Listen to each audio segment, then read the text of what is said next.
Morning সবাইকে। কাল teachers day ছিল, তাই পাড়ার বাচ্চাগুলো আমার সঙ্গে দেখা করতে এসেছিল। তো দেখা টাকা করে যাওয়ার পর আমি হালকা কিছু টিফিন করলাম।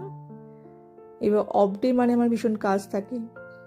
তো বাড়ি কিছু পুরনো শোপিস ছিল, যেগুলো আমি ওয়াশ করেছি, ভীষণ নোংরা হয়ে গেছে। তো সেই ফাঁকে টিফিন করা প্লাস কিছু রান্না বসিয়েছি। হালকাই রান্না রেখেছিলাম, বেশি কিছু রাখিনি। তো আমার খাওয়া শেষ না হতে হতে আমার পাড়ার বাচ্চাগুলো আবার প্রেজেন্ট। খাতা দিয়েছে আজকে টিচার্স ডে তোদেরকে, কি সুন্দর হয়েছে। চল চল পিছে একটু পেছো, একটু পেছো, ভালো করে পেছো। বাহ কি সুন্দর গোলাপ ফুল খাতা, কি সুন্দর, দারুণ হয়েছে সবটা। যা পড়ে গেল ঘড়ি, কি সুন্দর হয়েছে। খুশি? হ্যাঁ।